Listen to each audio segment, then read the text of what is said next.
इस वीडियो में हम कक्षा 8 गणित के 5वें चैप्टर वर्ग और वर्गमूल इसकी प्रश्नावली 5.3 को हल करेंगे। इस चैप्टर के बाकी वीडियोस के लिए डिस्क्रिप्शन बॉक्स में प्लेलिस्ट चेक कीजिए। चैनल को सब्सक्राइब करें और अपने दोस्तों के साथ, क्लासमेट्स के साथ ये वीडियो ज़रूर शेयर करें। तो शुरू करते हैं और ये रहा क्वेश्चन नंबर 1।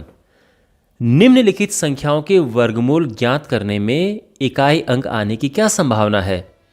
तो यहाँ पर ये जो हमारे पास संख्याएं हैं, जैसे इसे ले लेते हैं, तो यहाँ पर जब हम इसका वर्गमूल करेंगे तो क्वेश्चन में ये नहीं बोला है कि वर्गमूल पूरा ज्ञात करना है।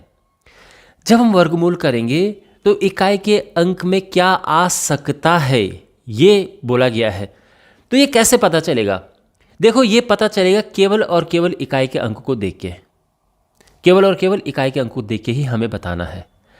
अब आप एक बात समझिए, जब भी हम किसी संख्या का वर्ग करते हैं जिसमें अंत में 1 आता है, चाहे वो संख्या 1 हो या 11 हो या 21 हो या 61 हो या 121 हो, जब भी हम इनका वर्ग करते हैं तो लास्ट में हमें क्या मिलता है? 1 मिलता है ना। जैसे 1 का वर्ग करने पे 1 आता है, 11 का वर्ग करेंगे तो 121 आता है, 21 का वर्ग करने पे 441 आता है। तो आप देख रहे हैं लास्ट इकाई के अंक जो है उसमें 1 आ रहा है। यानी ऐसी संख्या का जब हम वर्ग करते हैं जिसके लास्ट में 1 हो तो 1 हमें मिलता है। इसी प्रकार से जिन संख्याओं के अंत में यानी इकाई के स्थान पर 9 होता है, 9, तो जब हम उसका वर्ग करते हैं, जैसे 9 का वर्ग हमने किया तो अंत में 1 आता है, इसमें भी 1 आता है। तो जैसे 9 का वर्ग होता है 81, इसी तरह से हम अगर 19 ले लें तो इसका वर्ग करेंगे 361 आता है। तो आप देख रहे हैं ना, इकाई के स्थान में 1 आ रहा है। इसका यह मतलब हुआ कि किसी भी संख्या के इकाई के स्थान में अगर 1 या 9 होंगे तो इनका वर्ग करने पर हमें इकाई के स्थान पर 1 मिलेगा।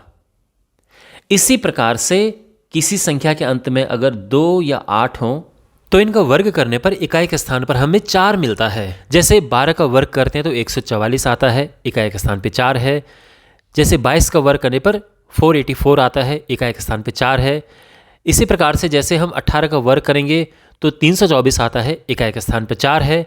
ऐसे ही हम 8 का वर्ग करते हैं, 64 आता है, इकाई के स्थान पे 4 है। तो समझ गए ना, 3 और 7 जिसके अंत में होते हैं तो इनका वर्ग करने पर हमें 9 मिलता है अंत में। आप देख लो, 3 या 9 होता है और 7 7 49 होता है। तो इकाई के स्थान पर हमें 9 मिलता है।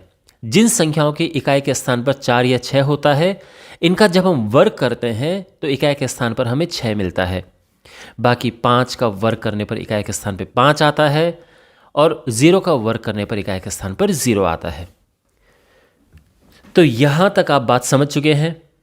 तो ये ध्यान रखना, ये वर्ग करने पर है। तो लेकिन अगर हम उल्टा करेंगे, यानी जिसके लास्ट में 1 है, आप सोचो, जिसके अंत में यानी इकाई के स्थान पर अगर 1 है और अगर हम उसका वर्गमूल करें यानी उल्टा, तो इकाई के स्थान पर हमें या तो 1 मिलेगा या 9 मिलेगा। क्योंकि जब इनको वर्ग करने पे हमें वर्ग करने पर 1 मिलता है इकाई के स्थान पर, तो उल्टा क्या होता है? वर्ग का वर्गमूल हो गया। तो वर्गमूल करने पर हमें या तो 1 मिलेगा या 9 मिलेगा। इसी तरह से जिसके इकाई के स्थान पे 4 है, अगर उसका वर्गमूल करें तो क्या आने की संभावना है? या तो 2 आएगा या 8 आएगा। फिर 9 जिसके अंत में होता है, उसका वर्गमूल करने पर 3 या 7 आने की संभावना है इकाई के स्थान पर। 6 जब हम किसी का वर्गमूल करते हैं तो इकाई के स्थान पर 4 या 6 आने की संभावना है। जिसके अंत में 5 है, और खासकर बात करें तो 25, क्योंकि कभी भी अगर 5 होगा तो उसमें 15 या कुछ और नहीं होगा, 25 होगा। खैर फिलहाल के लिए 5 ले लेते हैं। तो इकाई के स्थान पर हमें 5 मिलेगा और 0 का वर्गमूल करेंगे, जिसके अंत में 0 है तो इकाई के स्थान पर 0 मिलेगा। 0 मिलने की संभावना है। ये सब संभावनाएं हैं। यही होगा। ये आई मीन टू से 1 भी आ सकता है, 9 भी आ सकता है, अगर कोई सी पूर्ण वर्ग का हम कर रहे हैं, ठीक है ना। दोनों में से कोई भी एक आ सकता है। ये है यहाँ पर। तो अब आप कॉन्सेप्ट पूरा समझ चुके होंगे। तो अब मुझे लगता है कि आपको इस क्वेश्चन को करने में अब कोई भी प्रॉब्लम होगी, कोई भी कष्ट होगा। तो पहला क्वेश्चन जो है, अगर हम देखें तो यहाँ पर इकाई के स्थान पर है 1, तो जब हम इसका वर्ग करें, इसका वर्गमूल ज्ञात करेंगे, वर्गमूल, तो इकाई के स्थान पर क्या आने की संभावना है? 1 या 9। तो इसको हम कैसे लिखेंगे? तो इस तरह से हम लिखेंगे कि इसके वर्गमूल में संभावित इकाई अंक, यानी किस इकाई अंक की संभावना है? तो जैसे मैंने बताया, या तो 1 या फिर 9, है ना। और पूरा डिटेल भी मैंने आपको समझा दिया है। सेकंड हमारे पास है 99856। इसके वर्गमूल में संभावित इकाई अंक, तो क्या होगा? क्योंकि इसके अंत में 6 है, तो जिसके अंत में 6 होता है उसमें संभावित इकाई अंक या तो 4 होगा या 6 होगा। फिर है थर्ड पार्ट, यहाँ पर है 998001। इसके वर्गमूल में संभावित इकाई अंक, तो क्या होगा? तो जिसके लास्ट में 1 है वो या तो 1 आएगा या 9 आएगा वर्गमूल में। फिर फोर्थ है 657666025। तो जब हम इसका वर्गमूल करेंगे तो इसमें संभावित इकाई अंक क्या होगा? क्योंकि अंत में 5 है तो संभावित इकाई अंक 5 होगा। ठीक है, तो ये सभी संभावित इकाई अंक है। एक बात का ध्यान रखना, ये हम पूर्ण वर्ग संख्याओं की ही बात कर रहे हैं। यानी ऐसा नहीं कि आप कहो कि 11 का वर्गमूल करने पर इकाई के स्थान में 1 आएगा। 11 का वर्गमूल पूरा पूरा होगा ही नहीं, क्योंकि ये पूर्ण वर्ग संख्या नहीं है। तो ये सभी पूर्ण वर्ग संख्याएं हैं। ठीक है, इसका ध्यान रखना। क्वेश्चन नंबर 2 है, बिना गणना किए वह संख्या बताएं जो वास्तव में पूर्ण वर्ग नहीं है। यानी हमें कैलकुलेट नहीं करना है, बस देखे हमें बताने कि ये संख्या भाई पूर्ण वर्ग तो होगी नहीं। तो देखो कैसे हम बताएं।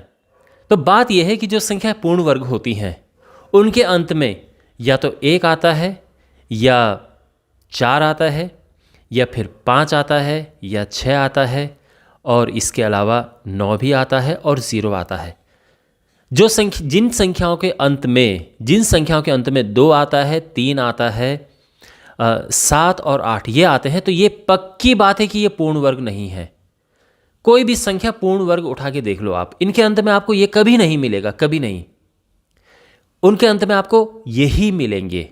कोई भी संख्या, जैसे मान लो कि जैसे हम 17 का वर्ग करते हैं, तो 17 का वर्ग है 289, हमें 9 मिला पूर्ण वर्ग, है ना।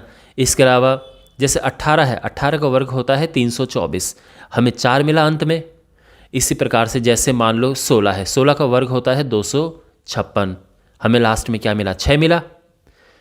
15 का वर्ग होता है 225, अंत में 5 मिला हमें, अंत मतलब इकाई के स्थान पर। 14 का वर्ग होता है 196, फिर 6 मिला हमें। 13 का वर्ग होता है 169, हमें 9 मिला। आप समझ रहे हैं ना? तो यही है, ये इनको हम पूर्ण वर्ग संख्याएं कहते हैं, जो किसी न किसी संख्या का वर्ग होती हैं। तो पूर्ण वर्ग संख्याओं के इकाई के स्थान पर आप ये नोटिस कर रहे होंगे कि हमें केवल और केवल ये संख्याएं प्राप्त हो रही हैं और हमें ये संख्याएं नहीं प्राप्त हो रही हैं।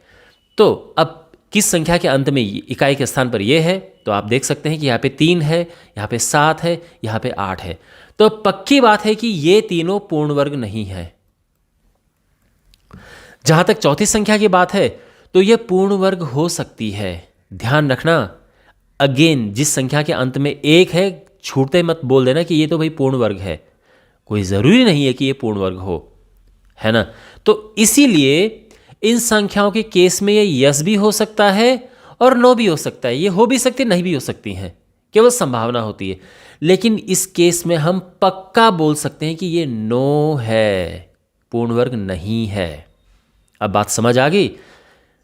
तो अब किस तरह से हम अपना आंसर लिखें? तो इस तरह से हम लिखेंगे कि चूंकि जिन संख्याओं की इकाई का अंक 2, 3, 7 और 8 हों, वे निश्चित रूप से पूर्ण वर्ग नहीं होती हैं। इसलिए पहला पार्ट जो कि 153 है, दूसरा पार्ट जो कि 257 है और तीसरा पार्ट 408 वास्तव में पूर्ण वर्ग संख्याएं नहीं है।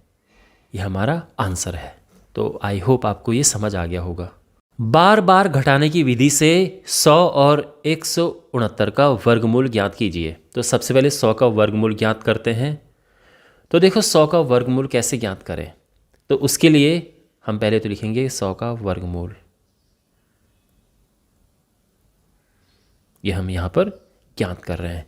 तो हम क्या करेंगे? सबसे पहले यहाँ पे 100 में से, तो कैसे ज्ञात करते हैं? हम विषम संख्याएं, विषम संख्या कौन सी होती हैं? 1, 3, 5, 7, 9, ये सब इसमें हम घटाएंगे और देखते हैं कि कितनी विषम संख्याएं घट रही हैं। ठीक है, फिर उनको गिन के और हमारा आंसर आ जाएगा। तो शुरुआत 1 से करते हैं। पहले हम 1 घटाएंगे, आएगा 99। फिर 99 से हम 3 घटाएंगे, दूसरी विषम संख्या, 1 के बाद दूसरी विषम संख्या 3 होती है, तो ये है 96। फिर 96 से हम तीसरी विषम संख्या जो कि 5 है वो घटाएंगे, ये हुआ 91।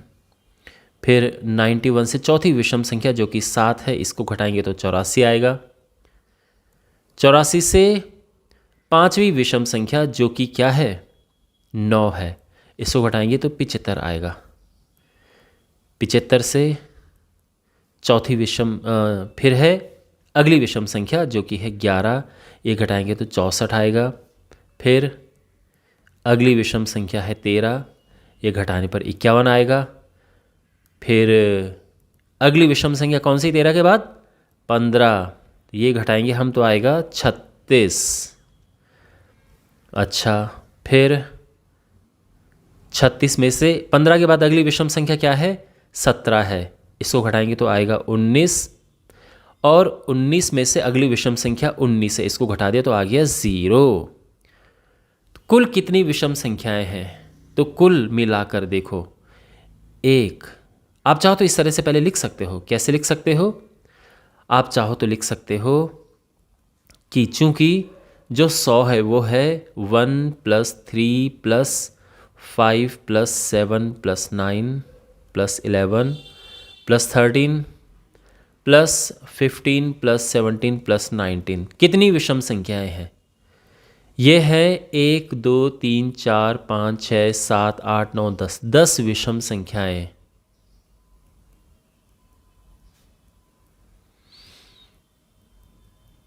है ना? तो इसीलिए 100 का वर्गमूल क्या होगा? 100 का वर्गमूल आप ये सिंबल भी लगा सकते हो। 100 का वर्गमूल ये होगा 10। अब समझ गए आप कैसे करते हैं ये बार बार घटाने की विधि से। अब 169 का वर्गमूल ज्ञात करते हैं। तो 169 का वर्गमूल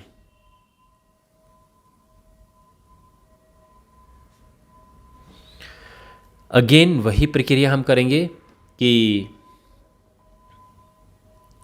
सबसे पहले ही विषम संख्या जो कि 1 है उससे माइनस करेंगे तो 168 आता है। फिर हम माइनस करेंगे 3, तो ये आएगा 165। इसमें से 5 माइनस करते हैं तो ये आएगा 160। फिर 160 से हम अगली विषम संख्या, 5 के बाद अगली विषम संख्या क्या है? 7 है, ये माइनस करेंगे तो आएगा 153। 153 में से 9 माइनस करेंगे तो 144। 144 में से हम 11 माइनस करेंगे तो यह आ जाएगा 133। फिर 133 में से हम 13 माइनस करेंगे तो 120। 120 से हम 15 माइनस करेंगे 105। ठीक है, 105 में से फिर 15 के बाद है 17। 17 माइनस करेंगे तो आएगा क्या? 95, 88। 88 में से हम 19 माइनस करेंगे तो यह आ जाएगा 78, 69। 69 से हम 21 माइनस करेंगे तो आ जाएगा 48। 48 में से हम 23 माइनस करेंगे तो आ जाएगा 25। और अगली विषम संख्या क्या है? 23 के बाद 25। 25 से 25 माइनस क्या आ गया? 0। तो हम ये लिख सकते हैं, इसीलिए जो 169 169 वो क्या होगा? तो कौन कौन सी विषम संख्या है? ये सभी, है ना, ये सभी जो है ये विषम संख्याएं, इसको हम इसके प्लस के रूप में लिखेंगे। तो 169 जो है ये 1 + 3 + 5 + 7 + 9 + 11 + 13 + 15 + 17 + 19 + 21 + 23 + 25, कुल कितनी विषम संख्याएं हैं ये? कुल है ये 1 2 3 4 5 6 7 8 9 10 11 12 13, 13 विषम संख्याएं हैं। ये हैं 13 विषम संख्याएं।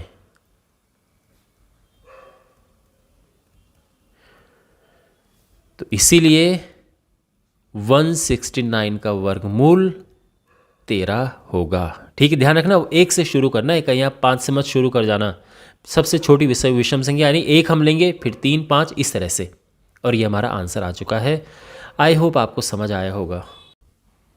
क्वेश्चन नंबर 4 है, अभाज्य गुणनखंड विधि से निम्न संख्याओं का वर्गमूल ज्ञात कीजिए। तो अब हम इन संख्याओं को वर्गमूल ज्ञात करेंगे अभाज्य गुणनखंड विधि से। देखो, अभाज्य गुणनखंड क्या होता है? जब भी हम किसी संख्या को ऐसे संख्याओं के गुणनफल के रूप में लिखते हैं जो अभाज्य संख्याएं होती हैं, यानी जैसे 10 है, तो 10 को जब हम 2 × 5 लिखते हैं तो हम ये कहते हैं कि हमने 10 को अभाज्य गुणनखंडों में लिख दिया है, क्योंकि यहाँ पर 2 एक अभाज्य संख्या है, 5 एक अभाज्य संख्या है।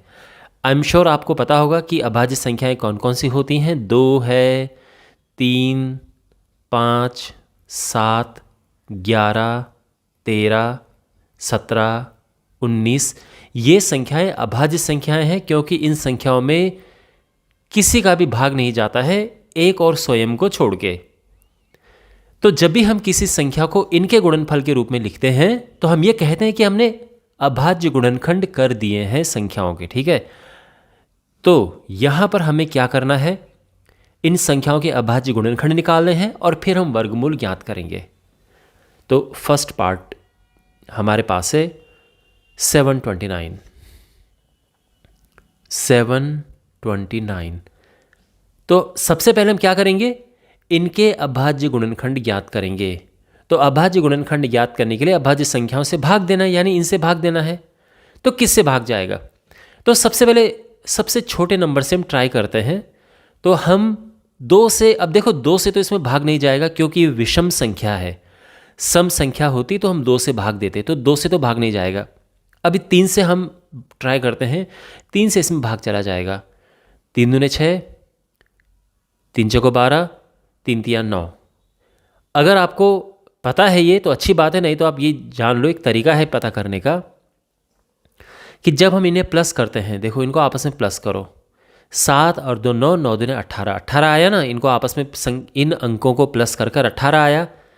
अब 18 में 3 से भाग चला जाता है, क्योंकि 3 के पहाड़े में 18 आता है, तो 18 में चला जाता है, तो यानी संख्या में भी जाएगा।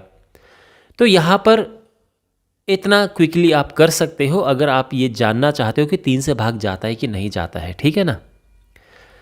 इसमें फिर से 3 से भाग जाएगा, तो ये हो जाएगा 3 8 24, 3 × 3। इसमें भी 3 से भाग जाएगा, 3 दूने 6, 3 9 27। इसमें भी 3 7 21। इसमें भी 3 से भाग जाएगा, 3 9 27, 3 से इसमें जाएगा, 3 तिया 9 और 3 × 3। ठीक, तो 729 के अभाज्य गुणनखंड क्या हुए? तो यहाँ पर 3 1 2 3 4 5 6 बार है, तो यानी ये 3 × 3 × 3 × 3 × 3 × 3, 3 हमने 6 बार लिख दिया। इतना समझ आ गया? यानी अभी तक हमने क्या किया है? हमने 729 के अभाज्य गुणनखंड ज्ञात किए हैं और अब हम वर्गमूल ज्ञात करेंगे। तो यहाँ पर 729 ये लिखो, यानी वर्गमूल हम लिखना चाह रहे हैं। तो क्या होता है कि जो गुणनखंड आए हैं उनके जोड़े बनाओ, 2-2 के ग्रुप में इनको करो। जो एक जैसी संख्याएं हैं तो 2-2 के ग्रुप में करो। तो यहाँ पे 3 है, समझ गए? जोड़े में हमने इनको लिख दिया है। और जब हम वर्गमूल लिखेंगे तो जोड़े में से एक लेकर आओ। ठीक है, तो यानी 3 × 3, इसकी जगह पे केवल एक 3 आएगा। दूसरा जो जोड़ा है उसमें भी एक 3 आएगा और तीसरे वाले से भी एक 3 आ जाएगा। और ये 3 तिया 9 तिया 27 ये आ चुका है, ये हमारा आंसर है।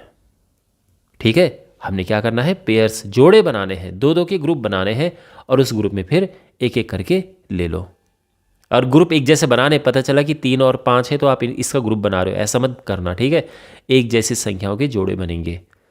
तो ये समझ आ गया आपको? पहले अभाज्य गुणनखंड ज्ञात करो और जब वर्गमूल निकालना है तो जोड़े बना के एक एक करके उनमें से लिख दो। ओके, अब सेकंड पार्ट है हमारे पास 400।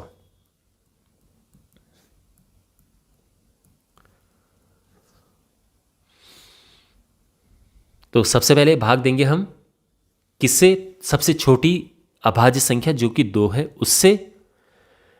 2 दूने 4, 0 0, फिर 2 से भाग दिया, 2 एकम 2, 0 0, फिर 2 से, 2 पचे 10, 0, फिर 2 से 25, फिर अब 5 से जाएगा तो 5 पचे 25, और फिर 5 से देंगे तो 5 एकम 5। ठीक है, तो इस तरह से जो 400 है इसके अभाज्य गुणनखंड हमने ज्ञात कर दिए। अच्छा, आपके मन में एक प्रश्न आ रहा होगा कि सर अगर हम पहले 5 से भाग दे दें तो क्या गलत हो जाएगा? बिल्कुल नहीं, गलत नहीं होगा। ठीक है, आप चाहो तो 5 से भी भाग दे सकते हो पहले, लेकिन अक्सर हम छोटी संख्या से भाग इसलिए देते हैं क्योंकि थोड़ा आसान रहता है और देखने में भी अच्छा लगता है। पहले छोटी, धीरे धीरे संख्याएं बड़ी हो रही हैं ये। लेकिन अगर आप 5 से भाग देना चाहते हो पहले, कि इसमें सबसे पहले हम 5 से भाग दें, तो ये हुआ 5 अठे 40, 0, फिर 5 से भाग दें तो ये हुआ 16, फिर 2 से भाग जाएगा इसमें, 2 अठे 16, फिर 2 से जाएगा, 2 चौको 8, फिर 2 से, 2 दूने 4, फिर 2 से, 2 एकम 2। ठीक है, तो अब आप देख सकते हैं पहले जिस तरह से गुणनखंड आए हैं वैसे ही अभी आए हैं। 2 बार 5 है और 4 बार 2 है, पहले भी और अभी भी। लेकिन छोटी संख्या पहले लिखने से थोड़ा सही लगता है, बाकी आप ऐसे भी लिख सकते हो, कोई दिक्कत नहीं है। ठीक है, और अब इसको यहाँ पे लिखते हैं। तो 400 के गुणनखंड क्या आए हैं? अगेन यहाँ पर आप कोई मतलब प्रॉब्लम नहीं है, आप पहले बड़ी संख्या लिख सकते हो, लेकिन छोटी संख्या लिखना थोड़ा अच्छा लगता है कि 2 4 बार है, 2 गुणा 2 गुणा 2 गुणा 2 ये लिखा, और फिर 5 गुणा 5। समझ गए? तो यहाँ पर ठीक है, आप छोटी बड़ी किसी भी संख्या से भाग दे सकते हो, कोई दिक्कत नहीं। यहाँ पे कोशिश करो कि पहले छोटे और धीरे धीरे करके आप ये संख्याएं बढ़ाएं। ओके, अच्छा, ये हमने अभाज्य गुणनखंड इसके ज्ञात कर दिए हैं, और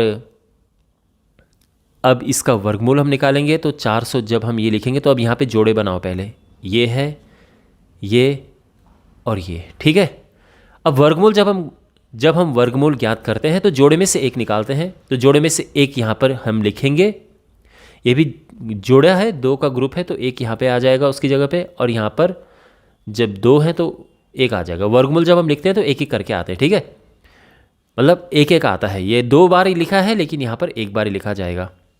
2 दूने 4 पचे 20, और ये हमारा आंसर आ गया है। अच्छा, आप ये ज़रूर यहाँ पे ध्यान रखना कि केवल अभाज्य संख्याओं से आप भाग दें, आप कहीं 10 से या आप 4 से मत भाग देना। ठीक है, यहाँ पर जब आप भाग देंगे अभाज्य संख्याओं में ही हमें इसे तोड़ना है। ओके, थर्ड पार्ट हमारे पास है 1764।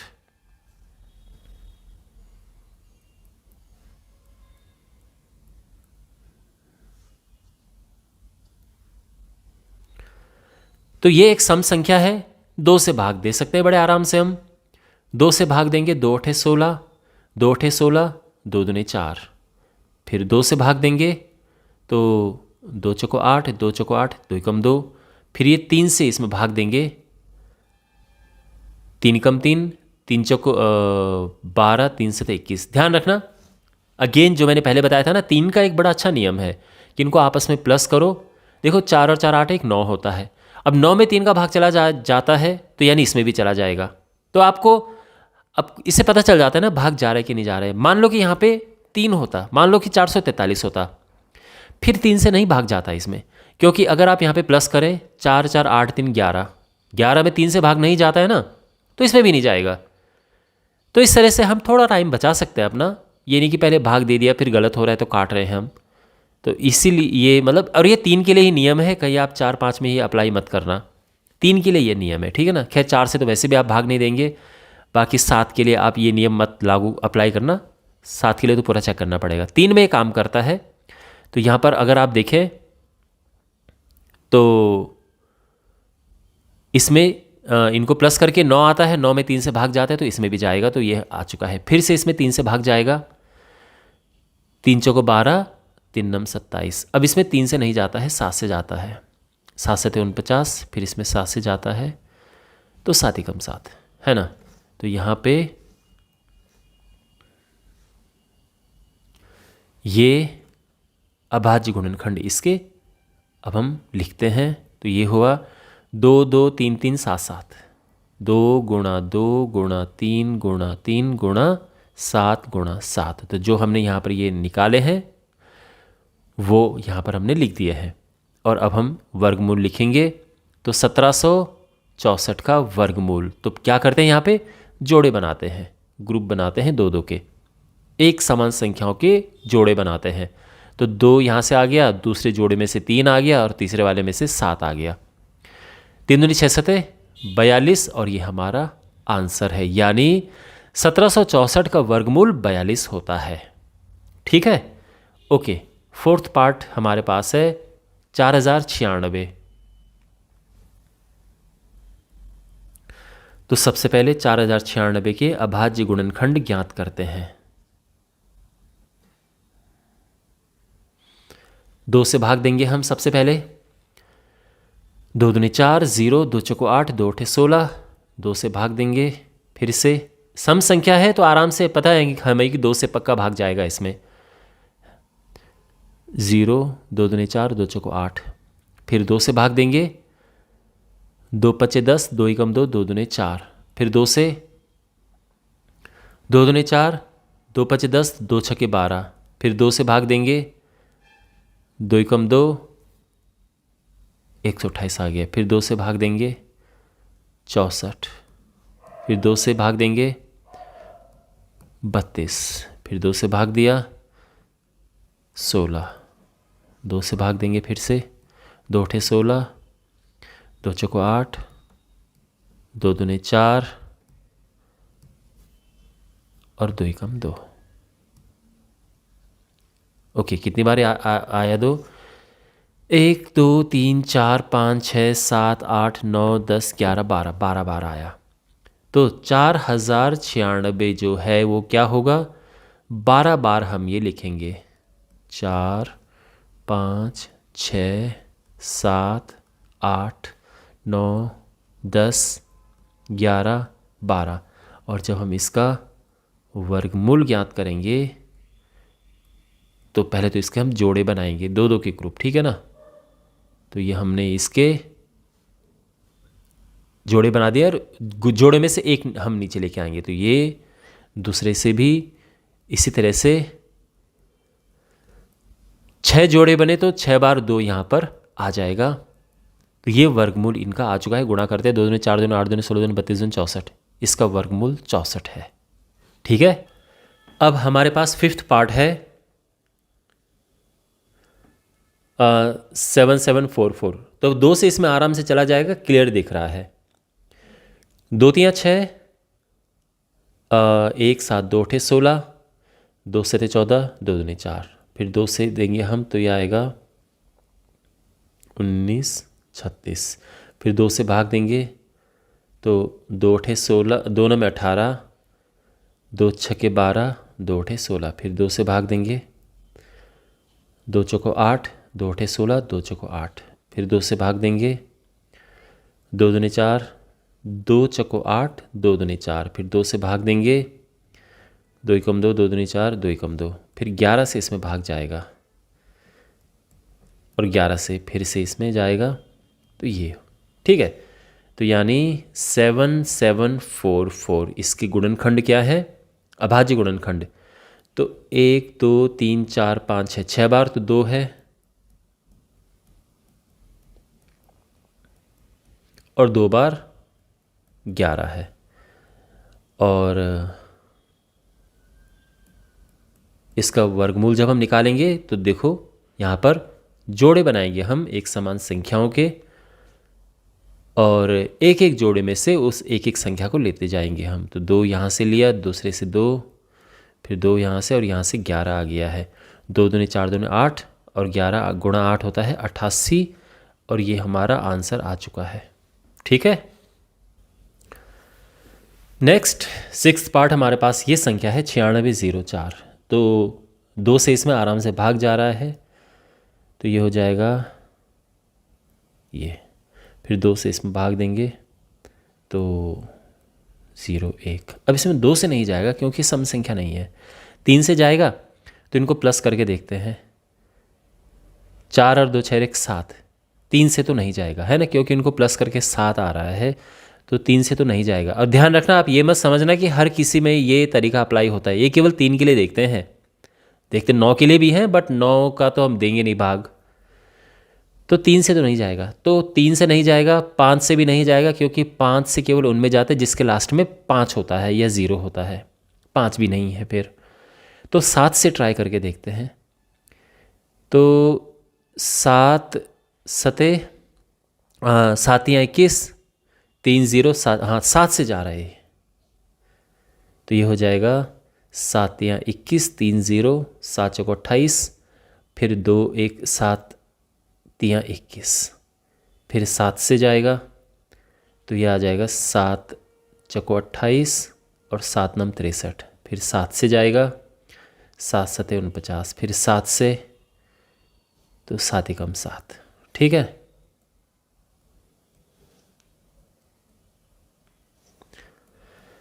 तो हमारे पास जो संख्या थी 9604, इसके अभाज्य गुणनखंड क्या आए हैं?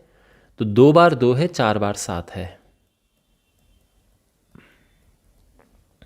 तो यहां पे जब हम इसका वर्गमूल ज्ञात करेंगे तो क्या आएगा? देखो, जोड़े बनाएंगे हम एक समान संख्याओं के, तो ये हमने जोड़े बना दिए और हर एक जोड़े से एक एक संख्या लिखते हैं। तो 2 यहाँ से, दूसरे से 7 और तीसरे से भी 7, तो ये आ जाएगा 7 दूने 14, 14 सते 98, 98 हमारा आंसर आ चुका है। ठीक है, अब हमारे पास 7th पार्ट है, ये है 5929। तो यहाँ पे सबसे पहले हम देखो 2 से तो जाएगा नहीं क्योंकि सम संख्या तो है नहीं ये। 3 से देखेंगे हम, 3 से देखें तो 9 और 5 14। 3 के लिए मैंने क्या बताया था, फिर बता रहा हूँ मैं, इनको अंकों को आपस में जोड़ो। 9 और 5 14, 14 2 16, 16 9 25, 25 आ रहा है। 25 में 3 से भाग नहीं जाता है तो इसमें भी नहीं जाएगा, तो ये तो हम यहाँ से हटा देते हैं। 5 से भी नहीं जाएगा क्योंकि अंत में 5 या 0 नहीं है। 7 से देखते हैं, तो 7 के लिए आप ये प्लस मत करना, ओके? 7 में नहीं चलता है वो, नॉर्मल भाग दे के देखना पड़ेगा।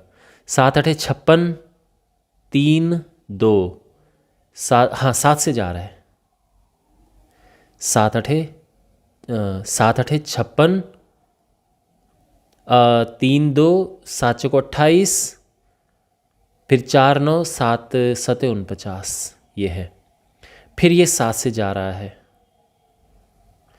तो 12 सते 84 1, फिर ये 11 से जा रहा है, तो 11 11 और फिर 11 से 1। ठीक है ना, तो ये हो गया है यहाँ पे, यानी 5929। इसके अभाज्य गुणनखंड क्या हुए? 7 गुणा 7 गुणा 11 गुणा 11।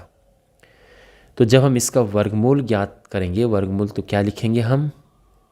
इस तरह से लिखेंगे। पहले यहाँ पे जोड़े बनाएंगे हम, तो पहले से 7 आ गया, दूसरे से 11 और यह आंसर आ गया है 77।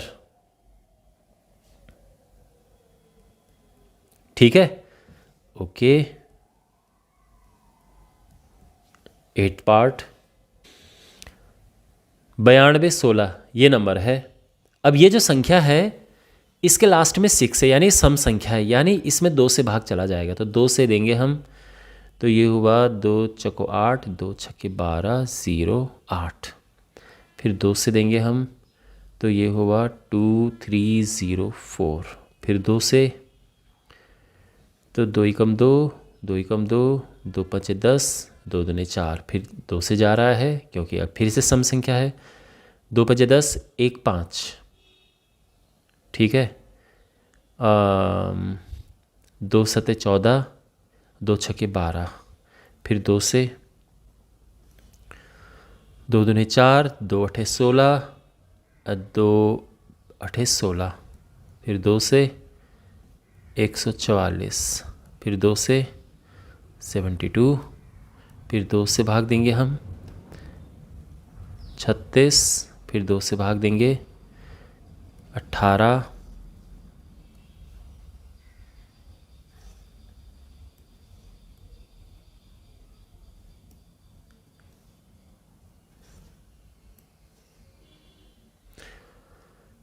दो से भाग देंगे 9, फिर 3 से 3 और 3 से भाग देंगे फिर 1।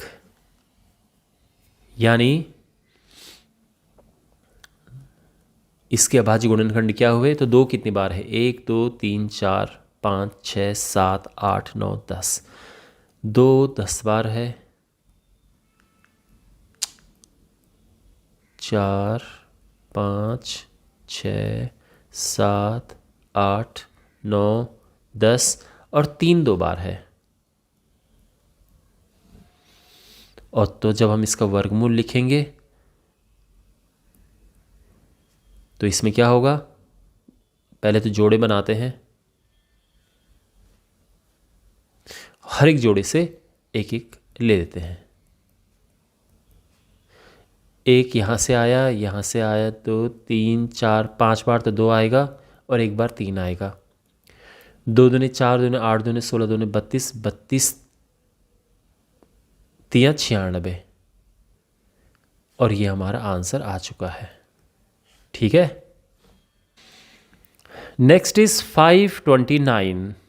529 में देखो 2 से तो जाएगा नहीं, 3 से अगर हम देखें 5 2 7 9 7 16, 3 से भी नहीं जाएगा, 5 से भी नहीं जाएगा, 7 से ट्राई करें, 7 से तो 49, 7 से भी नहीं जाएगा, फिर 11 से, 11 चौको 44, नहीं 11 से भी नहीं जा रहा है, 13 से। तो देखो ऐसा हम करते करते करते करते आगे तक जाएंगे। अब प्रॉब्लम यह है कि बहुत सारे बच्चे ऐसे जिनको 13 या 15, 13 के बाद 17 के बाद ना तो उनको पहाड़े याद होते हैं ना उनको वर्ग वगैरह याद होते हैं, तो ये बहुत ज़रूरी है याद करना। ठीक है। खैर ये जो संख्या है इसमें ना तो 17 से भाग जाएगा ना 19 से जाता है। ठीक है, 19 से भी नहीं जा रहा है इसमें। तो अब किससे ट्राई करें? तो अगली अभाज्य संख्या कौन सी है? 23 है। 23 से इसमें भाग चला जाएगा, तो 23 से 23 बार जाएगा क्योंकि 23 दूनी 46, 6 9 23 दिया ये, और फिर 23 से कम 23।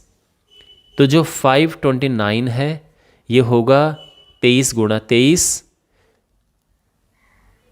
और इसका वर्गमूल हो जाएगा 23। लेकिन ध्यान रखना, देखो जोड़ा बनाएगा तो ये आ जाएगा। लेकिन देखो जब ये मैंने क्वेश्चन लिखा था मुझे देख के ही पता चल गया था कि 23 है, क्योंकि मुझे वर्ग याद हैं। कम से कम 25 तक तो आपको याद होने चाहिए। तो अगर आपको पता हो कि 23 का वर्ग 529 है तो आप आराम से लिख सकते थे। आप आराम से डायरेक्ट ही आप ये कहते कि इसमें 23 से जाएगा। दूसरी बात यह है कि जैसे यहाँ पे मैं ट्राई कर रहा हूँ, मैंने 2 से देखा, 3 से देखा, 5 से देखा, 7, फिर 7 11 13 17 19, फिर 23 से। ध्यान रखना कहीं आप ये मत सोचो कि भाई चलो 15 से ट्राई करते हैं या 21 से ट्राई करते हैं। नहीं, इनकी ज़रूरत नहीं है क्योंकि ये अभाज्य संख्या नहीं है। हमें ट्राई करना होता है केवल और केवल अभाज्य संख्याओं से। तो 19 के बाद अभाज्य संख्या 23 है, 23 से ट्राई किया, 23 से पूरा चला गया, तो इस तरह से जोड़े बन गए अब, और ये वर्गमूल इसका 23 आ गया है। ये हमारा आंसर है। ओके। 10th पार्ट है 8100। देखो 2 से आराम से चला जाएगा क्योंकि एक सम संख्या है। तो 2 चको 8 0, 2 पचे 10 0, फिर 2 से जाएगा इसमें इस तरह से। अब 2 से नहीं जाएगा क्योंकि अब विषम संख्या आ गई है, तो 5 से वैसे जा रहा है इसमें। 5 से हम देंगे, साफ लास्ट में 5 है तो 5 से तो पक्का जाएगा। 5 चौको 20, 5 पचे 25, फिर 5 से जाएगा,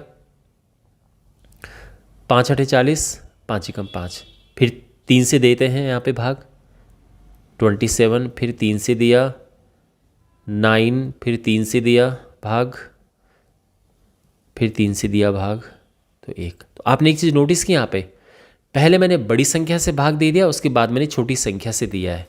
तो ये मैंने इसलिए भी किया ताकि आपको ये पता चले कि कुछ फ़र्क नहीं पड़ता है। ओके, लेकिन जब हम यहाँ पे लिखें तो यहाँ पे कोशिश करो कि बिल्कुल एक ऑर्डर में हो। पहले छोटी संख्याएं, फिर थोड़ा बड़ी, यानी 3 4 बार लिखा है तो ये 3 गुणा 3, और 5 2 बार है, 5 गुणा 5।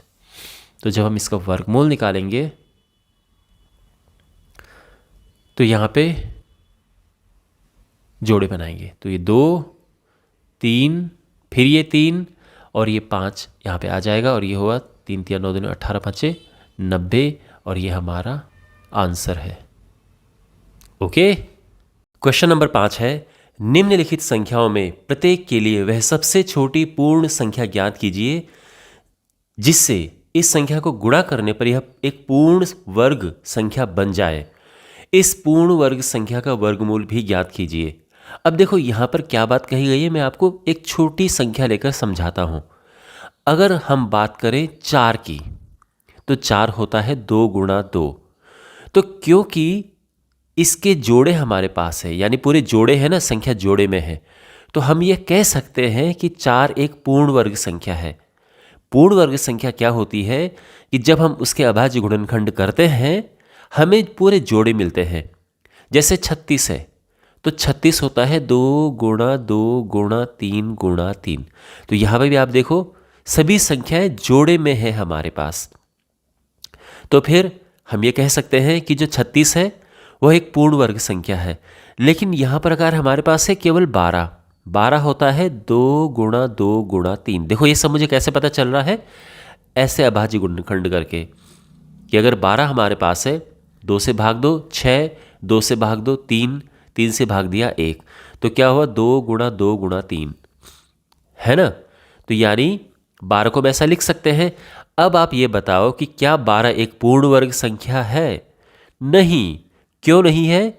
क्योंकि 2 के तो जोड़े हैं हमारे पास, 3 जोड़े में नहीं है, तो इसलिए यह एक पूर्ण वर्ग संख्या नहीं है। तो क्या करना पड़ेगा पूर्ण वर्ग संख्या बनाने के लिए? तो अगर हमें यहां पर गुणा करना होगा तो हम 3 का गुणा कर देंगे। किसका? 3 का। तो अब क्या होगा हमारे पास कि 3 के भी जोड़े बन गए हैं, है ना। 2 का जोड़ा पहले ही था, 3 का भी जोड़ा बन गया है, और अब ये जो है ये पूर्ण वर्ग संख्या बन जाएगी। 12 में भी 3 का गुणा होगा, ये 36 बन जाएगा। और इस तरह से हम ये कहेंगे कि भाई कि 12 में अगर हम 3 की गुणा करें, क्योंकि यहां पर वही पूछा गया ना किसकी गुणा करने पर, तो अगर हम 12 में 3 की गुणा करें तो यहां भी 3 की गुणा हो जाएगी, पूरे जोड़े हमें मिल जाएंगे और यह संख्या पूर्ण वर्ग संख्या बन जाएगी। तो इसका आंसर 3 होगा कि 3 का हम इसमें गुणा करेंगे और फिर जो संख्या बनेगी जो कि हो जाएगी 12 या 36, वो क्या हो जाएगा? वो हो जाएगा 2 गुणा 2 गुणा 3 गुणा 3, और इसका वर्गमूल निकालना आसान होगा।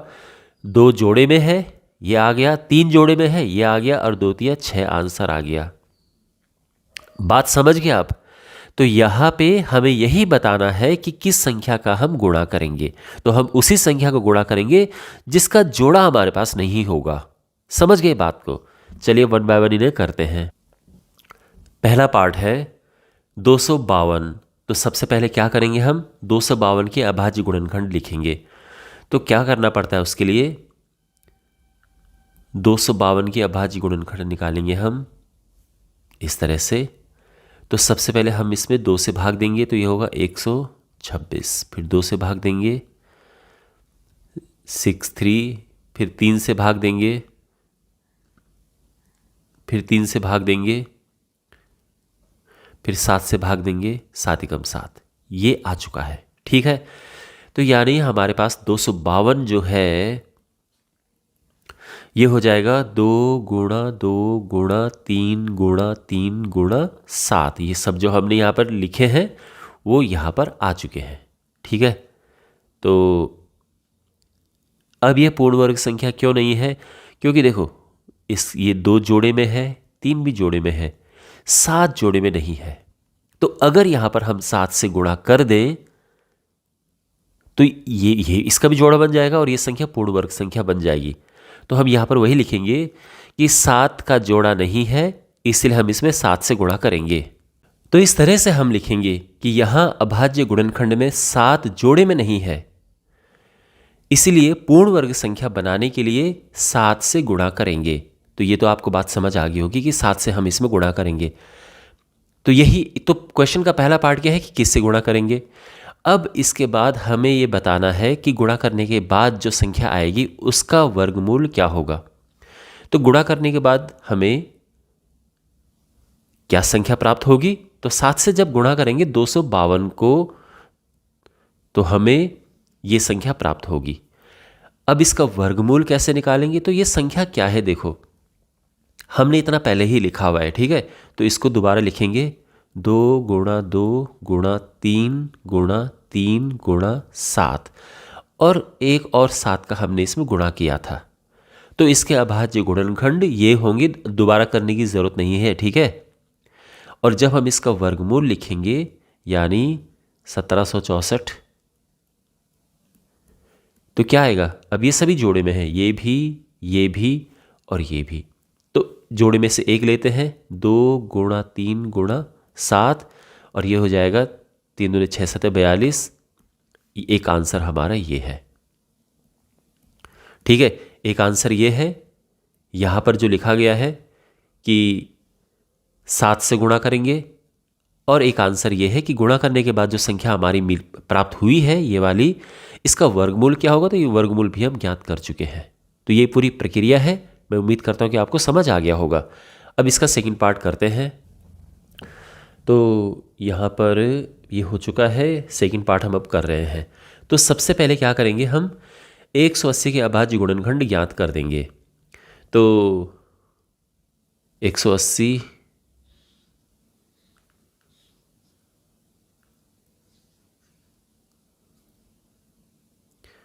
सबसे पहले 2 से भाग देंगे हम, 2 9 में 18 0, फिर 2 से भाग देंगे क्योंकि सम संख्या है, भाग चला जाएगा, 2 चौको 8 2 पचे 10। फिर हम 3 से भाग देंगे तो 15 आया, 3 से भाग देंगे तो 5 आया, 5 से भाग देंगे तो 1 आएगा। और इस तरह से 180 के अभाज्य गुणनखंड हो चुके हैं। यानी जो 180 है इसको हम लिखेंगे 2 गुणा 2 गुणा 3 गुणा 3 गुणा 5। तो अब आप समझ गए होंगे कि किसका गुणा करना पड़ेगा, जोड़ा किसका नहीं है हमारे पास यहाँ पे। तो हमारे पास 2 का जोड़ा है, 3 का भी है, लेकिन 5 जोड़े में नहीं है, तो इसलिए हम 5 से इसमें गुणा करेंगे, ठीक है। तो अब हम कैसे लिखेंगे, तो इस तरह से हम यहाँ पर लिखेंगे, यहाँ अभाज्य गुणनखंड में 5 जोड़े में नहीं है ना। आप देख सकते हैं 5 अकेला है, जोड़े में नहीं है। पूर्ण वर्ग संख्या बनाने के लिए 5 से गुणा करेंगे, और ये हमारा पहले पार्ट का आंसर हो गया है। अब ये भी पूछा गया है कि जब पूर्ण वर्ग संख्या बन जाएगी गुणा करने के बाद, तो उसका वर्गमूल क्या होगा। तो हम क्या लिखेंगे, तो यहाँ पर अब 5 से गुणा करने से प्राप्त संख्या, तो हमारे पास क्या है, 180 है। इसमें हम 5 से गुणा करेंगे तो क्या हो जाएगा, 18 पचे 90, है ना। अच्छा, इसके आपको पता है कि अभी हम ये वर्गमूल ज्ञात कर रहे हैं अभाज्य गुणनखंड विधि से। तो 900 के अभाज्य गुणनखंड हम निकालेंगे, उसमें देखो इतने तो पहले से ही है, और इसके बाद केवल 5 का तो गुणा हुआ है, तो यही हम सारा लिख देंगे, ठीक है। 2 गुणा 2 गुणा 3 गुणा 3 गुणा 5, मतलब ये और एक और 5 आएगा, मतलब ये तो पूरा 180 था, इसमें 5 से गुणा करने पर ही तो ये 900 आया, इसीलिए हम बस 5 से गुणा करके यहाँ पे लिख देंगे। और अब आप देख सकते हैं हमारे पास हर एक के जोड़े उपलब्ध हैं। तो 900 का वर्गमूल हम ज्ञात करेंगे, तो क्या हो जाएगा, जोड़े में से एक एक ले लो, एक यहाँ से, एक यहाँ से और एक यहाँ से, तो क्या हुआ, 3 दूनी 6 6 पचे 30, और ये हमारे दूसरे पार्ट का आंसर आ चुका है, वर्गमूल आ चुका है, ठीक है। अब हमारे पास है 1008। तो अगेन हम क्या करेंगे, इसके अभाज्य गुणनखंड ज्ञात करेंगे। तो सबसे पहले इसमें 2 से भाग देंगे, 2 पचे 10, 0 2 चौको 8। फिर 2 से भाग देंगे, क्यों? क्योंकि सम संख्या है, तो ये होगा 252। फिर 2 से भाग देंगे तो ये है 126। फिर 2 से भाग देंगे, 2 छके 12, 2 तिया 6। 3 से भाग देंगे 21, 3 से भाग देंगे 7, और 7 से भाग देंगे तो 1। तो ये अभाज्य गुणनखंड आ चुके हैं 1008 के क्या? 2 गुणा 2 गुणा 2 गुणा 2 गुणा 3 गुणा 3 गुणा 7। तो यहाँ पे 2 जोड़े में है, ये वाला भी 2, 3 भी जोड़े में है, बट 7 का जोड़ा नहीं है। तो अब आप समझ गए ना, इसमें 7 से जब हम गुणा कर देंगे तो इसके भी जोड़ा बन जाएगा, ये पूर्ण वर्ग संख्या बन जाएगी। यानी इसमें 7 से गुणा करेंगे। फिर से मैं बता रहा हूँ क्यों गुणा करेंगे, क्योंकि 7 जोड़े में नहीं है, 2 का जोड़ा हमारे पास होना चाहिए, ठीक है ना। ओके, तो हम किस तरह से लिखेंगे? यहां अभाज्य गुणनखंड में 7 जोड़े में नहीं है, इसलिए पूर्ण वर्ग संख्या बनाने के लिए 7 से गुणा करेंगे। ठीक है, फर्स्ट पार्ट का आंसर ही आ चुका है। अब 7 से गुणा करने पर पूर्ण वर्ग संख्या क्या प्राप्त होगी?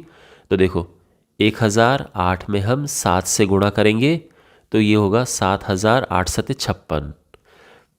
और इसका हमें वर्गमूल ज्ञात करना है, तो वर्गमूल ज्ञात करने के लिए हमें चाहिए गुणनखंड।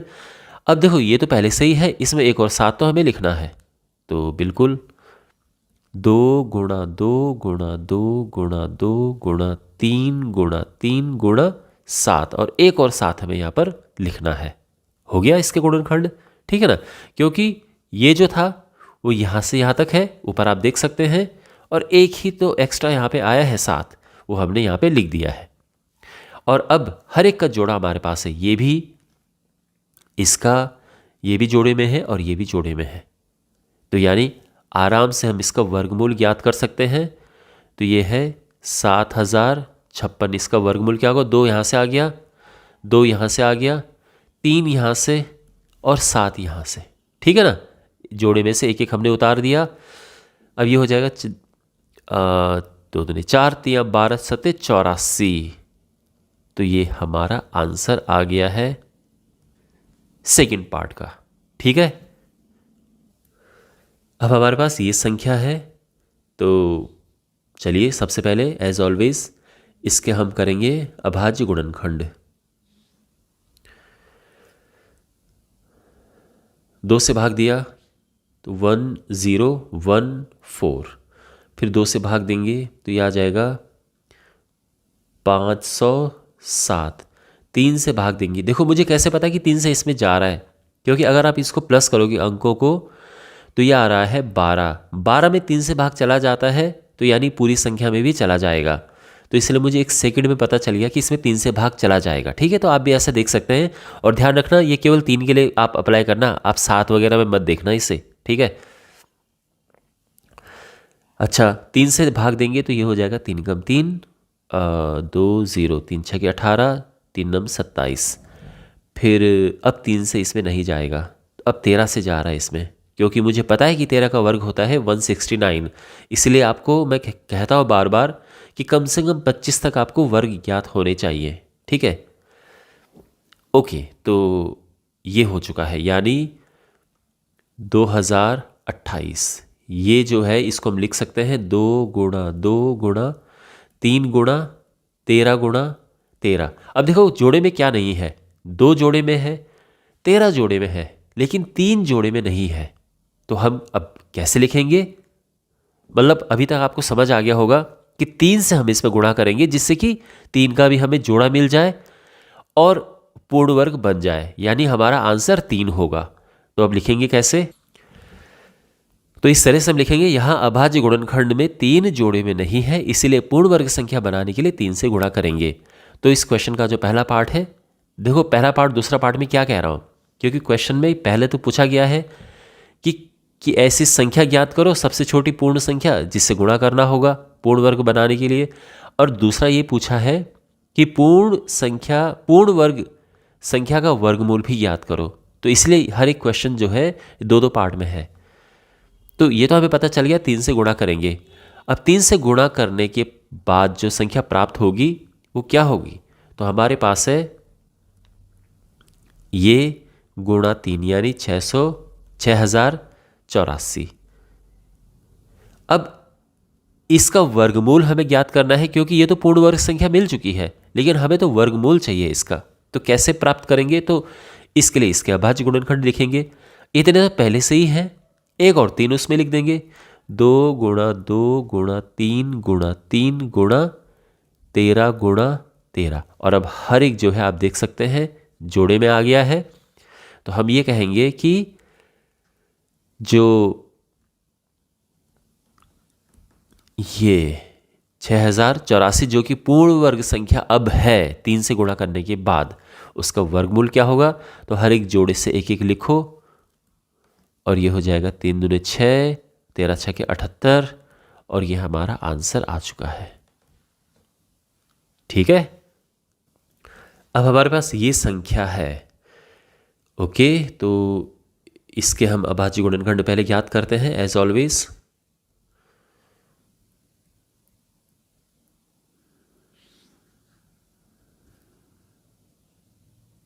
दो से भाग देंगे, 2 से 14 और ये आ जाएगा। इसमें 3 से भाग जाता है तो ये हो जाएगा ये, फिर इसमें 3 से भाग जाता है 81, 3 से भाग जाएगा 27, 3 से जाएगा 9, 3 तिया 9 और 3 कम 3, यानी ये जो संख्या है ये हो जाएगी 2 एक बार है और 1 2 3 4 5 6, 1 2 3 4 5 6। ठीक है, अब यहाँ पर आप देखो कि 3 ये 3 और ये 3 ये जोड़े में है, यानी 3 पूरे जोड़े में है, 2 का जोड़ा नहीं है यहाँ पर। तो हम ये समझ चुके हैं कि हम इसमें 2 से गुणा करेंगे जिससे 2 का भी जोड़ा बन जाए और पूर्ण वर्ग संख्या बन जाए। अभी जो कि पूर्ण वर्ग संख्या ये नहीं है, ये भी पूर्ण वर्ग संख्या बन जाए। तो यानी आंसर क्या है कि 2 से हम इसमें गुणा करेंगे। ठीक है, तो इस तरह से हम यहाँ पे लिखेंगे कि यहाँ अभाज्य गुणनखंड में 2 जोड़े में नहीं है, इसलिए पूर्ण वर्ग संख्या बनाने के लिए 2 से गुणा करेंगे। अब ये भी पूछा गया कि जो संख्या बनी है 2 से गुणा करके उसका वर्गमूल क्या है, तो हम लिखेंगे कि 2 से गुणा करने से प्राप्त संख्या, तो जो संख्या हमारे पास थी जब हम इसमें 2 से गुणा करेंगे तो यह आ जाएगा क्या, 8 दूने 16, 5 दूने 10 11, ये पूर्ण वर्ग संख्या है। ठीक है, ये है क्योंकि जब हम इसका अभाज्य गुणनखंड ज्ञात करेंगे तो पूरे जोड़े में होंगे। कैसे निकालेंगे अभाज्य गुणनखंड?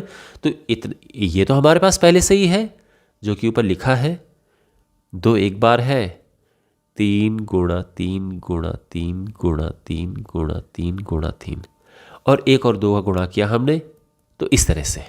ठीक है, तो ये पूरे के पूरे सभी संख्याएं अब जोड़े में हैं और इसका वर्गमूल क्या होगा? तो 2916, जोड़े में से एक एक ले लो संख्या, 2 3 3 3, तो 3 दिया 9 दिया 27 दूने 54 और ये आंसर है इस क्वेश्चन के सेकंड पार्ट का। ठीक है, कि जो पूर्ण वर्ग संख्या बनी है उसका वर्गमूल क्या है? 54 है। और राइट, लास्ट पार्ट करते हैं अब 768। तो सबसे पहले इसके अभाज्य गुणनखंड 2 से भाग देंगे हम इसमें, तो क्या आएगा? 2 तिया 6, 2 अठे 16, 2 चौको 8, फिर 2 से भाग देंगे हम इसमें, फिर 2 से भाग देंगे, 2 9 में 18, 2 छके 12, 2 से भाग दिया तो यह आएगा 48, फिर 2 से भाग देंगे तो यह आ जाएगा 24, फिर 2 से भाग दिया ये है 12, फिर 2 से भाग दिया 6, फिर 2 से भाग देंगे हम तो ये 3 आएगा, 3 से भाग दिया तो ये 1 आ जाएगा। ओके, यानी 768 ये है दो कितनी बार है? 1 2 3 4 5 6 7 8, 8 बार 2 है।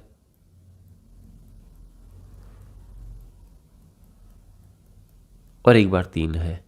तो अब हम समझ गए ना? तो ये जितने भी 2 यहाँ पर हैं ये जोड़े में है, लेकिन 3 जोड़े में नहीं है। तो हम वही लिखेंगे कि 3 जोड़े में नहीं है। अगर ये जोड़ा इसका होता तो ये पूर्ण वर्ग बन जाता।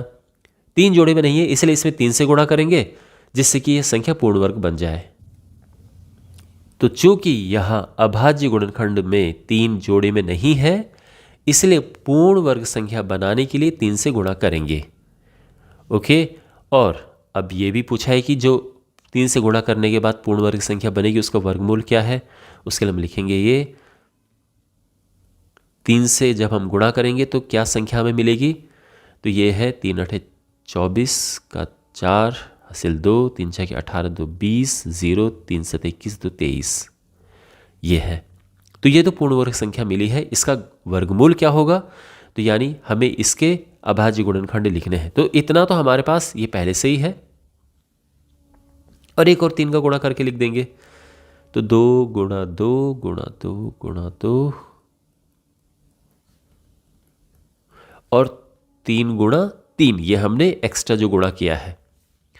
अब यहां पर हमारे पास हर एक संख्या जोड़े में है, तो इसका वर्गमूल अब आसानी से आ जाएगा। तो 2 3 0 4 2 गुण हर एक जोड़े से एक एक निकालेंगे हम, ठीक है। तो 1 2 यहाँ से, 2 यहाँ से, 2 यहाँ से, 2 यहाँ से, 3 यहाँ से। तो ये हो जाएगा 2 दूनी 4 दूनी 8 दूनी 16 16 तिया 48। तो ये वर्गमूल है जो संख्या पूर्ण वर्ग बनी है 3 से गुणा करने के बाद, जो कि ये थी, इसका वर्गमूल ये है। तो ये भी हमारा आंसर है सेकंड पार्ट का। और इस तरह से क्वेश्चन समाप्त होता है। क्वेश्चन नंबर 6 है, निम्नलिखित संख्याओं में प्रत्येक के लिए वह सबसे छोटी पूर्ण संख्या ज्ञात कीजिए जिससे इस संख्या को भाग देने पर वह एक पूर्ण वर्ग संख्या बन जाए। इस तरह से ज्ञात की गई संख्या का वर्गमूल भी ज्ञात कीजिए। तो ये कुछ इस तरह से है, मान लो आपके पास 12 है। अब 12 के अभाज्य गुणनखंड क्या होते हैं? 2 गुणा 2 गुणा 3। तो ये 12 पूर्ण वर्ग संख्या नहीं है, क्योंकि इसके अभाज्य गुणनखंड सबके जोड़े नहीं है। 2 जोड़े में उपलब्ध है, 3 अकेला है। तो अगर हमें यहाँ से भाग देना हो यानी हटाना हो, तो हम क्या हटाएंगे? तो हम वो हटाएंगे जिसका जोड़ा हमारे पास नहीं है, यानी यहाँ से हम इसको हटा देंगे। तो यही इस प्रश्न में पूछा गया है कि हम किस चीज़ का भाग देंगे। तो अगर हम इसमें 3 से भाग दे दें तो ये बन जाएगा 4, और 4 होता है 2 गुणा 2, यानी जो ये बचा वाला है वही यहाँ पे आ जाएगा। और फिर 4 का अगर हमें वर्गमूल निकालना है तो ये 2 हो जाएगा। 4 एक पूर्ण वर्ग संख्या यहाँ पर बन चुकी है और उसका वर्गमूल हमारे पास 2 है। तो यह प्रश्न भी इसी तरह से है, हम इसी तरह से इस क्वेश्चन को करेंगे। तो इस क्वेश्चन का फर्स्ट पार्ट है 252। तो सबसे पहले हमेशा की तरह हम क्या करेंगे? हम अभाज्य गुणनखंड ज्ञात करेंगे 252 के। तो इसमें किससे भाग जाता है? तो इसमें जाता है 2 से भाग, क्योंकि एक सम संख्या है। तो ये 126 आ जाएगा।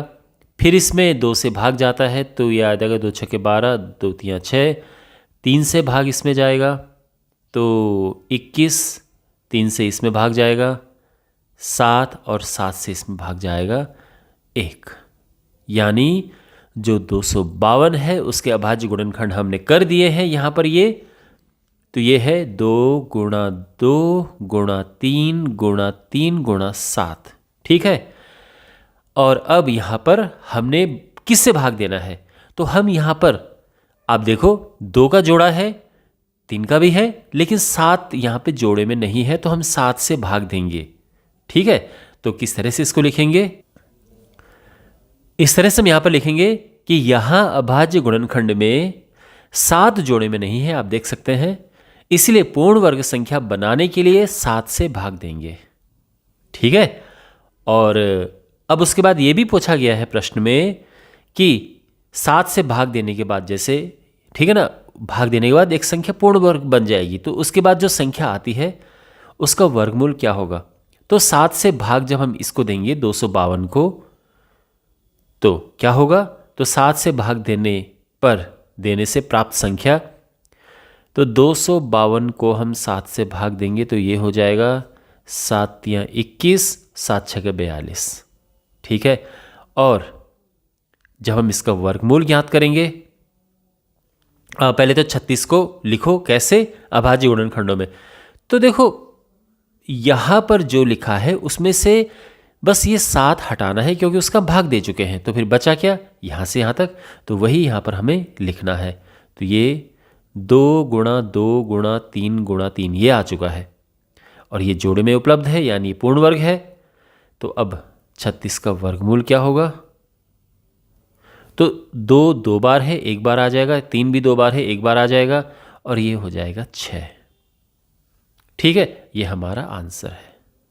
तो 2 आंसर है, यानी 7 से भाग देना है, पहली बात तो ये है, और भाग देने के बाद पूर्ण वर्ग संख्या जो प्राप्त होती है उसका वर्गमूल हम निकाल चुके हैं। इस तरह से प्रश्न सॉल्व हो चुका है। ठीक है, अब इस क्वेश्चन का सेकंड पार्ट करते हैं। सेकंड पार्ट है हमारे पास 2925।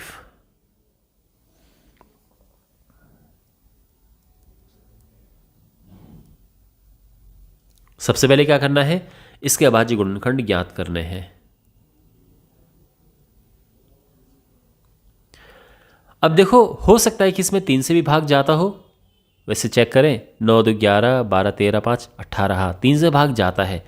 लेकिन जो पहली दृष्टि में हमें ये समझ आता है कि इसमें 5 से भाग चला जाएगा, तो अगर आपको 5 से भाग देना है पहले, कोई प्रॉब्लम नहीं है, ये अलग बात है इसमें 3 से भी भाग चला जाता है। ओके, 5 से हम इसमें भाग देंगे, ये हुआ 5 5 25, 5 8 40 और 5 5 25। फिर 5 से इसमें भाग देंगे तो ये होगा 5 एकम 5, 17 5 85, और इसमें तो 5 से नहीं जाएगा, 3 से इसमें जाएगा,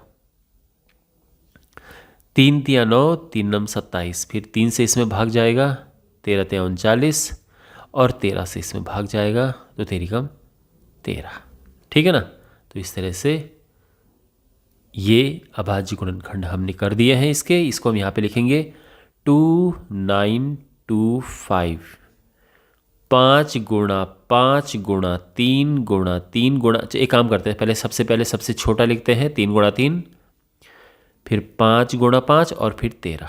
ठीक है, अब देखो 3 जोड़े में है, नो प्रॉब्लम, 5 भी जोड़े में है, 13 अकेला है, तो यानी 13 से इसमें भाग देंगे हम। ठीक है, तो लिखेंगे कैसे, तो हम लिखेंगे कि यहाँ अभाज्य गुणनखंड में 13 जोड़े में नहीं है, इसलिए पूर्ण वर्ग संख्या बनाने के लिए 13 से भाग देंगे।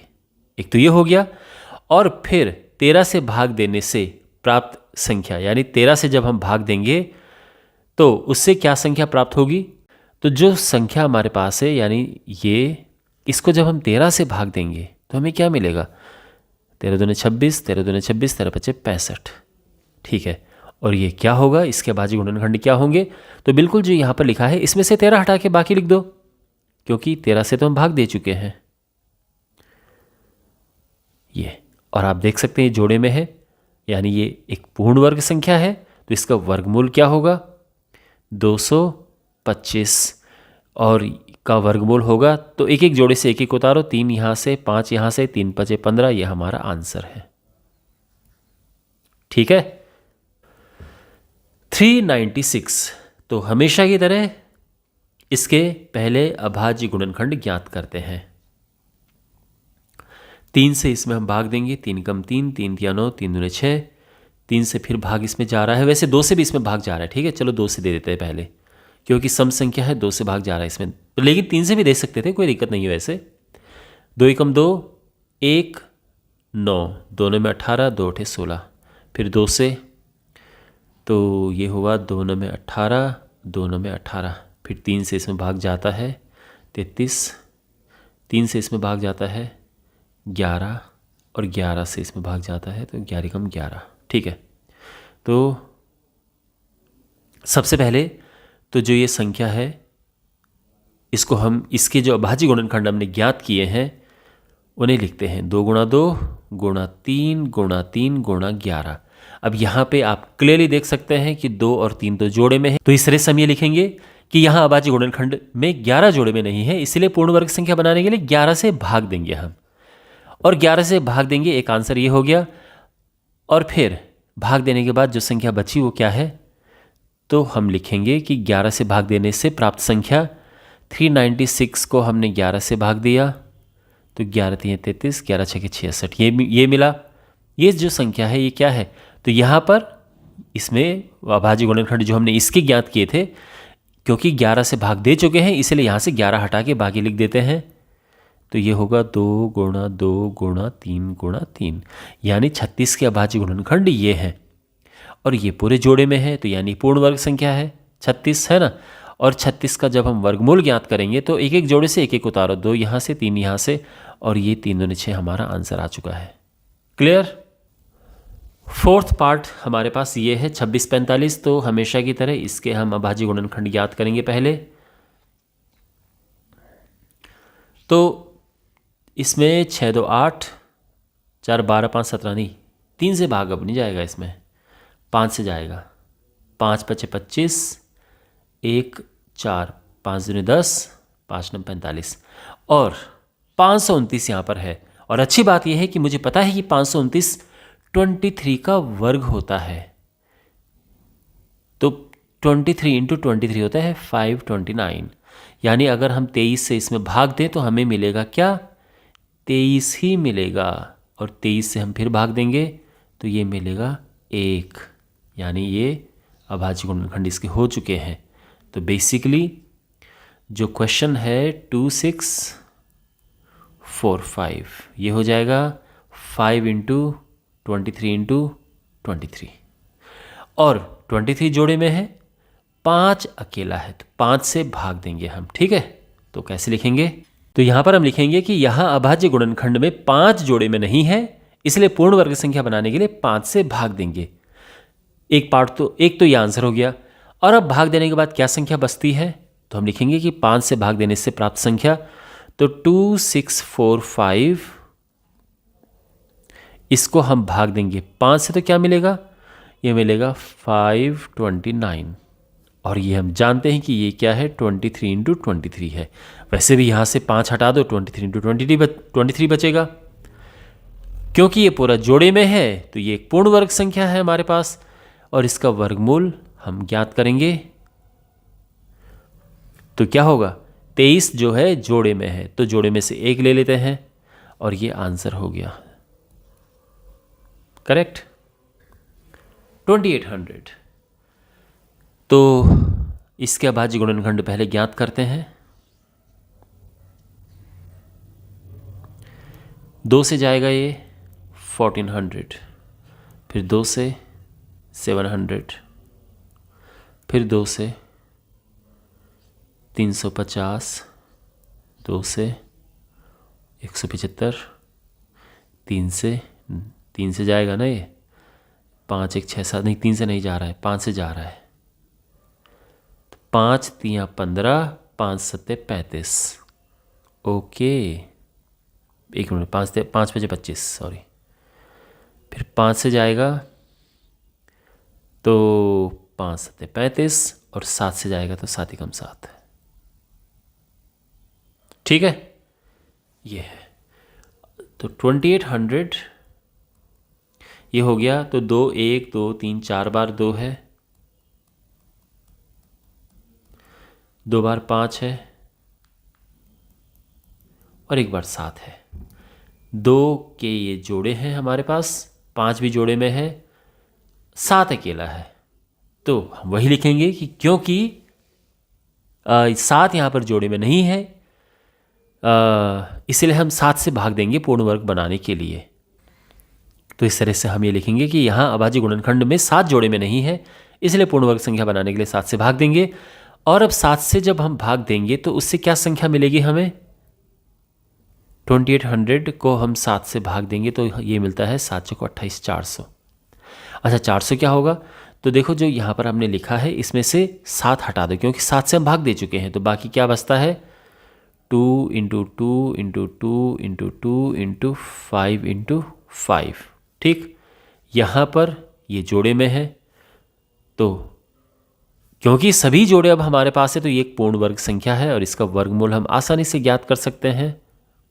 क्या होगा, 2 जोड़े में है, 1 आ गया, दूसरा 2 भी जोड़े में है, एक बारी 2 लिख दिया, और फिर 5 जोड़े में है। ये 2 दूनी 4, 4 5 20, और ये हमारा आंसर है। ठीक है, नेक्स्ट हमारे पास ये नंबर है 1620। तो हमेशा की तरह हम इसके भी अभाज्य गुणनखंड ज्ञात करते हैं। तो हमें क्या मिलता है, देखो 2 से भाग दिया क्योंकि सम संख्या है, 2 से भाग देंगे, 2 8 16, 2 1 2 0, फिर 2 से भाग इसमें जाता है 405। अब इसमें हम 3 से भाग दे सकते हैं क्योंकि 3 से इसमें जा रहा है भाग।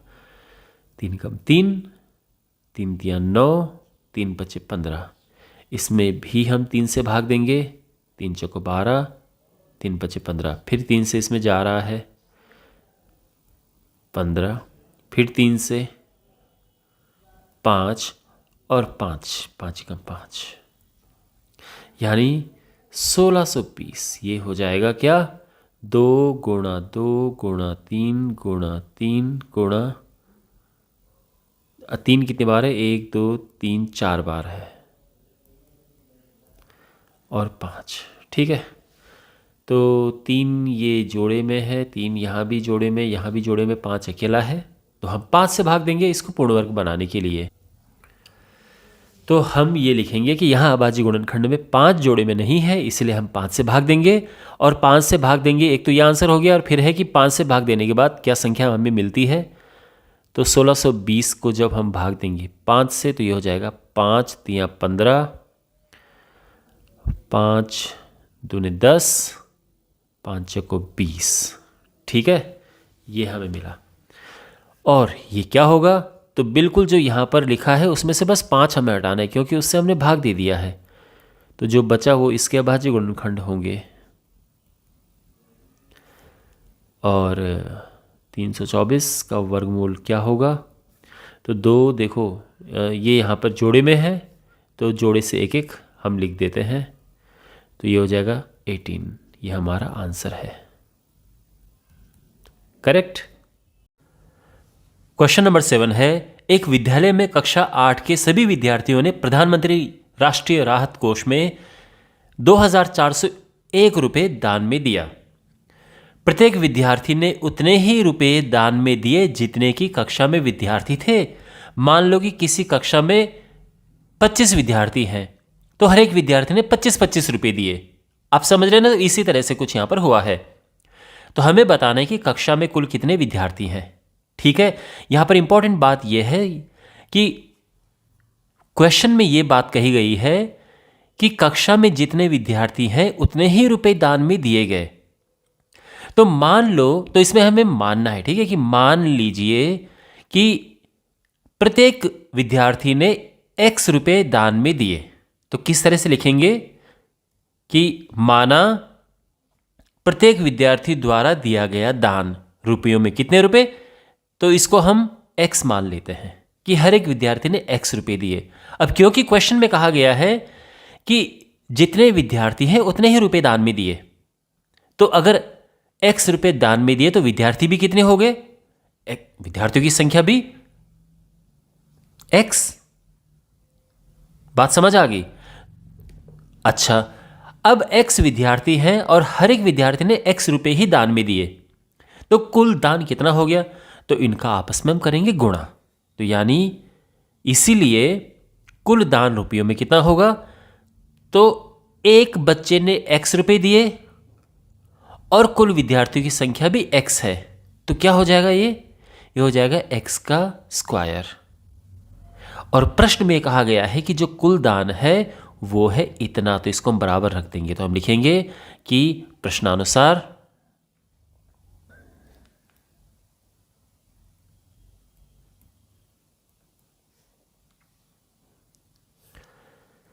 x स्क्वायर जो है ये है 2401। तो x क्या होगा, तो x होगा इसका वर्गमूल, है ना, क्योंकि x का वर्ग 2401 है, तो x क्या होगा, इसका वर्गमूल। तो हमें 2401 का वर्गमूल ज्ञात करना है। तो 2401 का वर्गमूल ज्ञात करने के लिए पहले इसके क्या करेंगे, हम इसके अभाज्य गुणनखंड लिखेंगे। तो इसके अभाज्य गुणनखंड यहां पर हम लिखते हैं, तो 2401, तो यहां पे किसका भाग जाता है इसमें? इसमें 7 से जाता है ना? 7 या 21, फिर ये हुआ 3 0, 7 चौक 28 और 7 या 21, फिर 7 से जाता है इसमें, तो 7 चौक 28, 7 नम 63, फिर 7 से 7 7 49, फिर 7 से 7 एकम 7, यानी ये हो गया 7 गुणा 7 गुणा 7 गुणा 7। ठीक है ना? तो जब हम वर्गमूल ज्ञात करेंगे तो ये जोड़े बन गए हैं, जोड़े में से एक एक उतारो, एक यहाँ से एक दूसरे जोड़े से, और ये हो गया है 49। तो क्लास में विद्यार्थियों की संख्या क्या है? 49 है। तो ये हमारा फाइनल स्टेटमेंट होगा, इसलिए कक्षा में विद्यार्थियों की संख्या 49 है। करेक्ट। क्वेश्चन नंबर 8 है, एक बाग में 2025 पौधे इस प्रकार से लगाए जाने हैं कि प्रत्येक पंक्ति में उतने ही पौधे हों जितने की पंक्तियों की संख्या हो। ठीक है, क्वेश्चन समझ आ गया? यानी मान लो कि 5 पंक्तियां हैं तो हर एक पंक्ति में 5-5 पौधे लगाए जाते हैं, ऐसे ही है। तो यहाँ पर ये दोनों एक जैसे हैं, यानी यहाँ पर प्रत्येक पंक्ति में उतने ही पौधे हैं जितने की पंक्तियों की संख्या है। तो हम दोनों को x ले लेंगे। पिछला क्वेश्चन में हमने इसी तरह से किया था। तो हम ये कहेंगे कि माना प्रत्येक पंक्ति में पौधों की संख्या x है, तो माना प्रत्येक पंक्ति में पौधों की संख्या x। तो अब प्रत्येक पंक्ति में x पौधे हैं तो कुल पंक्तियों की संख्या कितनी है? तो क्वेश्चन में क्या बोला गया है? दोनों एक जैसी हैं, तो यानी कुल पंक्तियों की संख्या भी हम x लेंगे। समझ गए ना? अब आप सोचो ना कि पंक्तियां हैं, पंक्तियां यानी लाइन बनी है, कुल लाइनें x बनी है और हर एक पंक्ति में x पौधे हैं। आप समझ रहे बात को? यानी मान लो कि हमारे पास ये 3 पंक्तियां हैं, एक पंक्ति ये है पौधों की, एक पंक्ति ये है और एक पंक्ति ये है। तो हर एक पंक्ति में इसका मतलब 3 पौधे लगे हैं, एक पौधा ये, एक ये और ये। तो अगर आपको सभी पौधे गिनने हो कि टोटल पौधे कितने हैं, तो आप क्या करोगे भाई? जितनी पंक्तियां हैं जो कि 3 हैं, उसमें किसका गुणा करोगे? एक पंक्ति में जितने पौधे हैं तो 3 का गुणा कर लोगे तो 9 आ जाएगा। तो वैसे भी आप देखो तो 9 पौधे हैं। ऐसे ही है। तो अगर हमारे पास ऐसे में कुल x पंक्तियां हैं और हर एक पंक्ति में x पौधे हैं, तो कुल पंक्तियों की संख्या क्या होगी? तो x और x का आपस में गुणा कर देंगे तो x स्क्वायर हो जाएगा। तो इसी तरह से ये होगा। ठीक है, तो हम ये लिखेंगे कि बाग में कुल पौधों की संख्या तो क्या होगी? x इंटू x, यानी x का वर्ग। और अब प्रश्नानुसार क्या है? यानी प्रश्न में क्या कहा गया है कि कुल पौधे हैं कितने? ये हैं, और हमने अगर x लिया तो उस हिसाब से कुल पौधे इतने आए, तो यानी ये दोनों बराबर हो गए। तो x स्क्वायर कितना है, यानी कुल पौधों की संख्या कितनी है? 2025। और अब x निकलेगा तो क्या करना पड़ेगा? इसका वर्गमूल निकालना पड़ेगा। वर्गमूल निकालने के लिए हमें क्या चाहिए? हमें इसके अभाज्य गुणनखंड चाहिए। तो 2025 के अभाज्य गुणनखंड हम करते हैं 2025। इसमें 3 से भाग जा रहा है, लेकिन अगर आपके माइंड में 5 सबसे पहले आता तो आप उससे भी दे सकते थे। ठीक है, 3 6 के 18, 3 7 21, 3 5 15, फिर 3 से इसमें भाग जाता है, 3 2 6 ये, फिर 3 से इसमें जाता है, 3 7 21, 3 5 15, फिर 3 से 25, अब 5 से 5 बजे 25 और 5 से 5 एकम 5। ठीक है, तो ये हो, तो यानी 2025 ये है 3 गुणा 3 गुणा 3 गुणा 3 गुणा 5 गुणा 5। तो आप देख सकते हैं ये जोड़े बन गए हैं। तो जब हम वर्गमूल ज्ञात करेंगे तो हर एक जोड़े से एक एक आएगा, एक यहाँ से, एक दूसरे जोड़े से, एक तीसरे जोड़े से।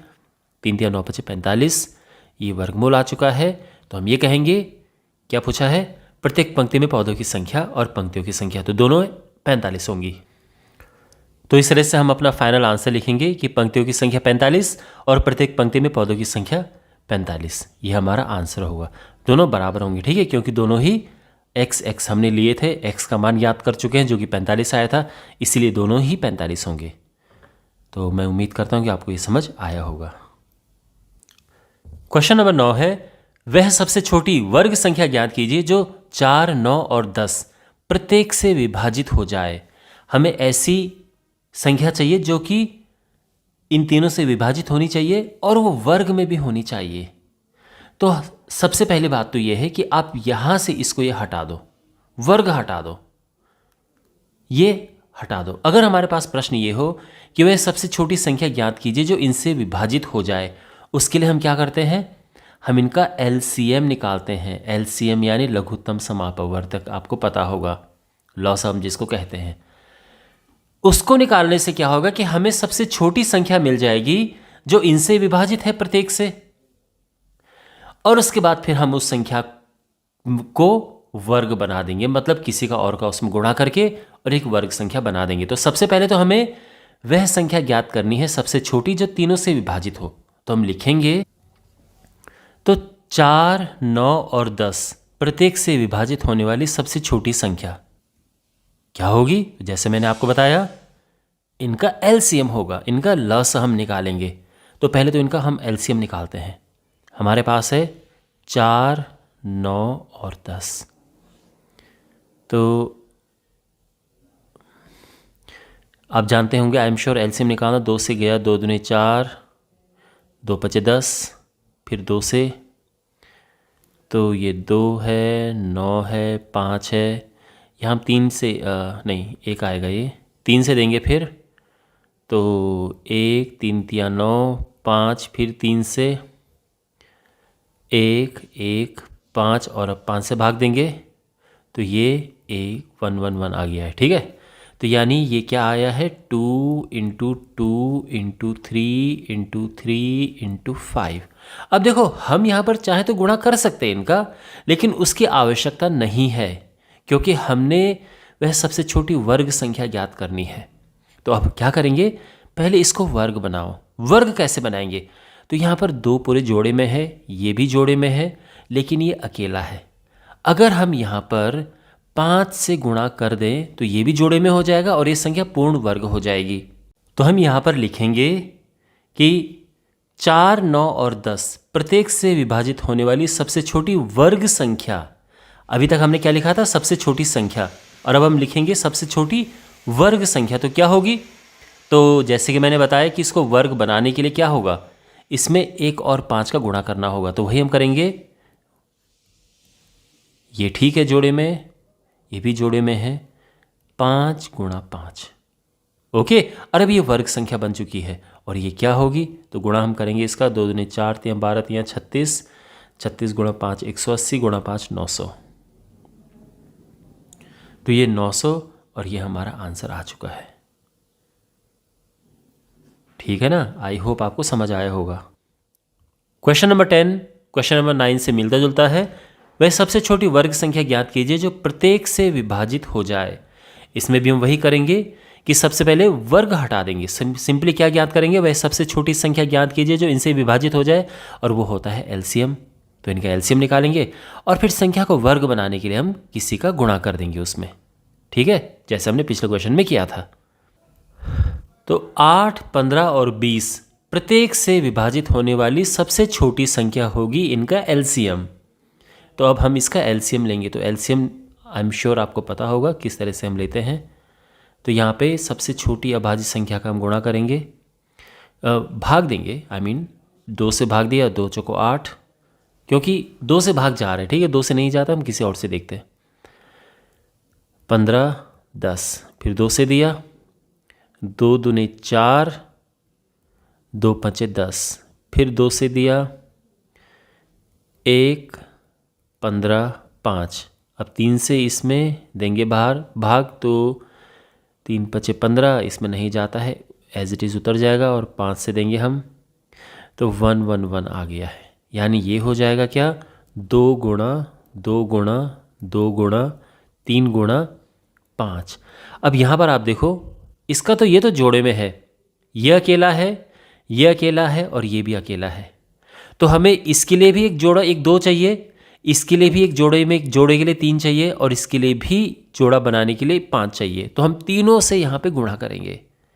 ठीक है, और इसके बाद पूर्ण वर्ग संख्या बन जाएगी। तो हम कैसे लिखेंगे, तो इस तरह से हम लिखेंगे कि 8, 15 और 20 प्रत्येक से विभाजित होने वाली सबसे छोटी वर्ग संख्या।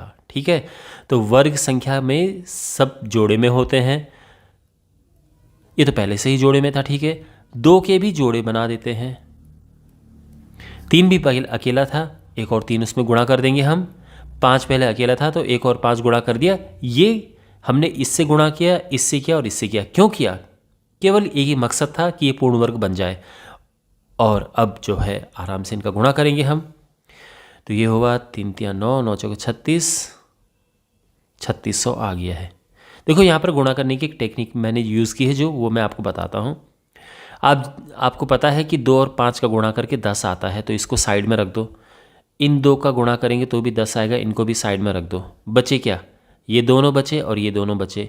तो ये हुआ 3 3 9, 9 दूनी 18 दूनी 36, और जो 2 बारी 10 थे उनकी जगह पे 2 0 आ गए हैं, तो ये आ गया है। तो एक तरीका है, ठीक है, तो टाइम बचाने का और शॉर्ट में गुणा करने का। तो ये है और ये हमारा आंसर आ चुका है। तो मैं उम्मीद करता हूँ कि आपको समझ आया होगा। ये इस प्रश्नावली का लास्ट क्वेश्चन था और इसी के साथ ये प्रश्नावली समाप्त होती है। मैं उम्मीद करता हूँ कि आपको ये सभी क्वेश्चन समझ आए होंगे। इस चैप्टर के बाकी वीडियोस के लिए डिस्क्रिप्शन बॉक्स में प्लेलिस्ट चेक करें, चैनल को सब्सक्राइब करें और अपने दोस्तों के साथ में इन वीडियोस को ज़रूर शेयर करें। मिलते हैं अगले वीडियो में। Take care.